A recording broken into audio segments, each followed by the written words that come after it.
Hi നമസ്കാരം. ഞാൻ ദിനേശ് സൗപർണിക. നമ്മളെ ബോഗൺവില്ലിനെ കുറിച്ച് കഴിഞ്ഞ ദിവസം ഒരു വീഡിയോ ഇട്ടുണ്ടായിരുന്നു. ഇന്നലെ എൻ്റെ ഒരു സുഹൃത്ത് വിളിച്ചിട്ട് പറഞ്ഞു, ബോഗൺവില്ല പ്രൂൺ ചെയ്യാൻ പറ്റിയ സമയമാണെന്ന് കണ്ടു, ഒരു വീഡിയോയിൽ കണ്ടു, ഇപ്പോൾ പ്രൂൺ ചെയ്തോട്ടെ എന്ന് നമ്മളെ ഫോളോവർ ആയിട്ടുള്ള ഒരാൾ വിളിച്ചതാണ്. അപ്പം ഞാൻ പറഞ്ഞു ഈ സമയത്ത് പ്രൂൺ ചെയ്യരുത് എന്ന്. അതിൻ്റെ കാരണം എന്താണെന്നറിയോ? നമ്മൾ ഒക്ടോബർ നവംബറൊക്കെ ആകുമ്പോഴേക്കും പൂവിടാൻ തുടങ്ങും. മെയ് ലാസ്റ്റ് ജൂൺ വരെ പൂവുണ്ടായിരിക്കും. അപ്പം നമ്മൾ ചെടീനെ നന്നായി വളർത്തേണ്ടത്, വളമൊക്കെ കൊടുത്ത് നന്നായി വളർത്തുക. ആദ്യം വളർത്താൻ ചെടിക്ക് ധാരാളം ബ്രാഞ്ചുകൾ ഉണ്ടാക്കേണ്ട സമയം എന്ന് പറഞ്ഞത് ജൂൺ മുതൽ ഒക്ടോബർ വരെയുള്ള സമയത്ത് നന്നായിട്ട് വളമൊക്കെ കൊടുത്ത്, അപ്പോൾ പൂവിന് പ്രാധാന്യം കൊടുക്കാതെ നൈട്രജൻ, ഫോസ്ഫറസ്, മറ്റു വളങ്ങളൊക്കെ കൊടുത്ത് നന്നായി വളർത്തുക. ചെടി കരുത്തായിട്ട് ഇങ്ങനെ കൊമ്പും ജില്ലയും വരണം. കൊമ്പും ജില്ലയും വളരാൻ വെറും NPK അല്ല, നൈട്രജനും ഫോസ്ഫറസും കൂടിയ വളം ഏതാണോ കിട്ടുന്നത് അത് നന്നായി വളർത്തുക. അപ്പോൾ കമ്പോസ്റ്റ് ആയാലും മതി കേട്ടോ. ചാണകപ്പൊടി, കമ്പോസ്റ്റോ, എല്ലുപൊടിയോ, വേപ്പ് മിണ്ണാക്കോ, മണ്ണിര കമ്പോസ്റ്റ്, ആട്ടുംകാട്ടം, കോഴിക്കാഷ്ടം, ഇതൊക്കെ കുറേ സാധനങ്ങളുണ്ട്. ഇത് ഏതും കൊടുത്ത് എങ്ങനെ വളർത്താം. അങ്ങനെ വളർത്തിയിട്ട് അതിൽ എപ്പോഴും ചെയ്യേണ്ടത്, ഏത് വളമാണെങ്കിലും ഞാൻ ഇപ്പോൾ പറഞ്ഞ വളം ഒന്നിച്ച് കൊടുക്കുകയല്ല, അതിൽ നൈട്രജനും ഫോസ്ഫറസും കൂടി വരുന്നത് ഏതാണോ അത് ഇട്ട് കൊടുക്കുക, പൊട്ടാഷ് കുറച്ചിട്ട്. അങ്ങനെ വളർത്തിയിട്ട് ഒരു ഒക്ടോബർ കഴിഞ്ഞാൽ നിങ്ങൾക്ക് പ്രൂൺ ചെയ്യാൻ വേണമെങ്കിൽ, ഒക്ടോബർ കഴിഞ്ഞാൽ പ്രൂൺ ചെയ്യുമ്പോൾ കുറേ ബ്രാഞ്ച് വരും. അല്ലെങ്കിൽ നവംബറിൽ പ്രൂൺ ചെയ്യാം. പ്രൂൺ ചെയ്ത് കഴിഞ്ഞാൽ ആ വരുന്ന നല്ല ബ്രാഞ്ചുകളുടെ മേലെയാണ് ഇങ്ങനെ മുട്ട് വന്നു തുടങ്ങുക.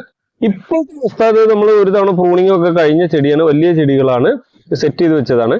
ഈ ചെടികളിൽ നിറയെ പൂട്ട്. ഇത് മൂന്നാമത്തെയോ നാലാമത്തെയോ തവണ പൂവാ. ഇപ്പോൾ ഉദാഹരണം നോക്കുക, ഇതാ ഈ പൂവ്, ഈ ചെടിയിൽ ഈ കൊമ്പിൽ പൂ ഇട്ടു. എല്ലാ കൊമ്പിലും നിറഞ്ഞ് പൂവിട്ടുണ്ട്. എനിക്ക് എല്ലാ കൊമ്പിലും ഒരേപോലെ ഒരേ സമയത്ത് പൂവ് വേണം. അതാണ് എൻ്റെ ആവശ്യമെങ്കിൽ ഞാനിതിന് ഈ നവംബർ തുടങ്ങിയിട്ട് ഇടവിട്ട് മറ്റു വളങ്ങൾ, ഏത് ജൈവവള രാസവളം കൊടുക്കുന്നതിൻ്റെ ഒപ്പം അല്പം പൊട്ടാഷ് വളം കൂടി ഇതൊന്ന് കൊടുക്കും. അത് സ്പ്രേ ആയിട്ടോ കടക്കിലോട്ടോ കൊടുക്കും. ഇടവിട്ട് ഒരു 15 ദിവസം 20 ദിവസം കൂടുമ്പോൾ ഒരു പൊട്ടാഷ് ചെറുതായിട്ട് കൊടുക്കുക. നഴ്സറിക്കാരാകുമ്പോൾ കൂടുതൽ അപ്ലൈ ചെയ്യും, അത് വേറെ. നിങ്ങൾ സാധാരണ ഇതിൽ പൊട്ടാഷ് കൊടുക്കുക. അങ്ങനെ പൊട്ടാഷ് കൊടുത്ത് ഇത് നന്നായി പൂടുക എന്ന് പറഞ്ഞാൽ ഓരോ നോഡുകളിലും ഇലമുകുളങ്ങൾ വരുന്ന ആ ചെറിയ നോഡുകളിൽ ഇടയിൽ നിന്നും ചെറിയ ബ്രാഞ്ച് പോലെ ചെറിയ കമ്പുകൾ വന്നിട്ട് അത് നിറച്ച്, അതാണ് ഈ പൂവിട്ട് നിൽക്കുന്നത്.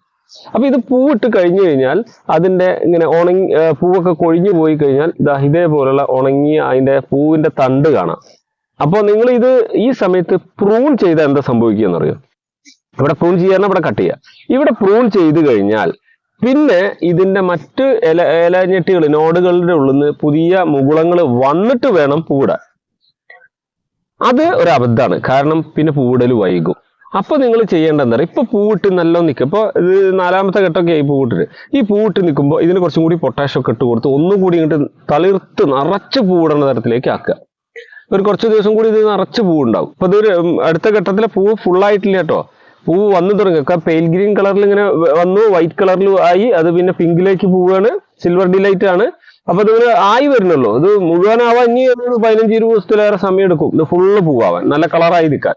അങ്ങനെ പൂവ് ഇട്ട് നിൽക്കുന്ന സമയത്ത് ഇനി വീണ്ടും പൂവ് കിട്ടണം എന്നുള്ള ആഗ്രഹത്തിലാണ് നമ്മൾ ഈ പ്രൂണിങ്ങിനെ പറ്റി ആളുകൾ പറയുന്നത്. അപ്പൊ ഇത് നിറഞ്ഞു പൂവിട്ട് നിൽക്കുന്ന സമയത്ത് ഇനി ഇത് ഫെബ്രുവരി 21 ഈ ഫെബ്രുവരി 28 അല്ലെങ്കിൽ മാർച്ച് ഒരു 1-2 ഫസ്റ്റ് വീക്ക് വരെ ഇതിൽ നിറച്ച് പൂവിട്ട് നിൽക്കും.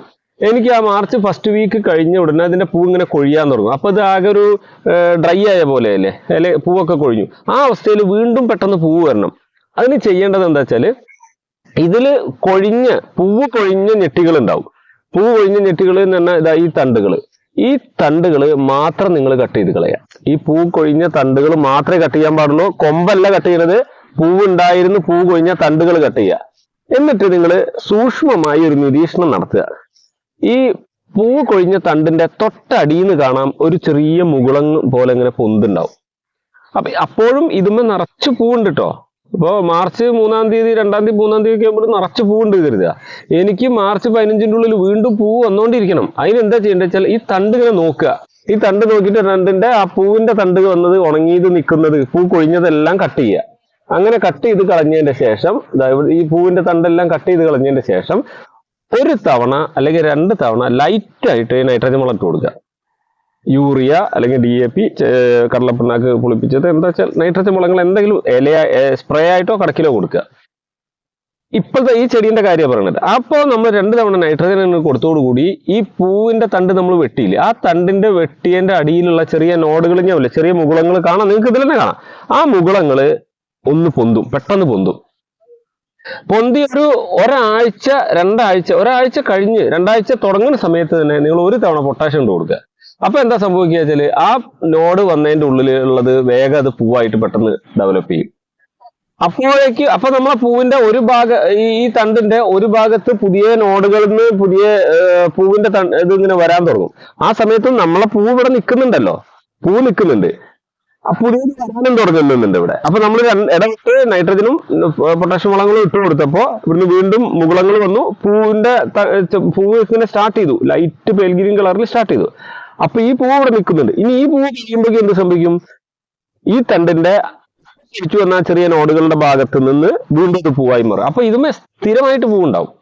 അങ്ങനെ വേണമെങ്കിൽ അങ്ങനെ ചെയ്യാം, അതാണ് ഏറ്റവും ബെറ്റർ. ഒരു ചെടിയിൽ എപ്പോഴും പൂവ്, ഞാൻ പല ആൾക്കാരും പറഞ്ഞു കൊടുത്തിട്ടുള്ളതാണ്, എനിക്ക് വീഡിയോയിലല്ലാതെ പറയാനുള്ള, എപ്പോഴും അങ്ങനെ ചെയ്യാൻ നമ്മൾ ഒന്ന് പഠിച്ചുകൊണ്ട് ചെയ്തു നോക്കൂ, നിങ്ങൾ നിറച്ചു പൂടാൻ പറ്റും. അപ്പോൾ അതുകൊണ്ട് പ്രൂൺ ചെയ്യണതിന് പകരം ഇത് ചെയ്യാം. നിങ്ങൾക്ക് അങ്ങനെ കുറച്ചും കൂടി ഇത് ചെയ്യണമെങ്കിൽ ഇതിൽ നന്നായി മൂത്ത് നിൽക്കുന്ന പൂവുകൾ ഉണ്ടാവും, മൂപ്പ് കൊയ്യാറെ അതെല്ലാം വെട്ടിക്കളയുക, ഇടയിൽ വെട്ടിക്കളഞ്ഞിട്ട് ബാക്കി പൂവ് അവിടെ നിൽക്കട്ടെ.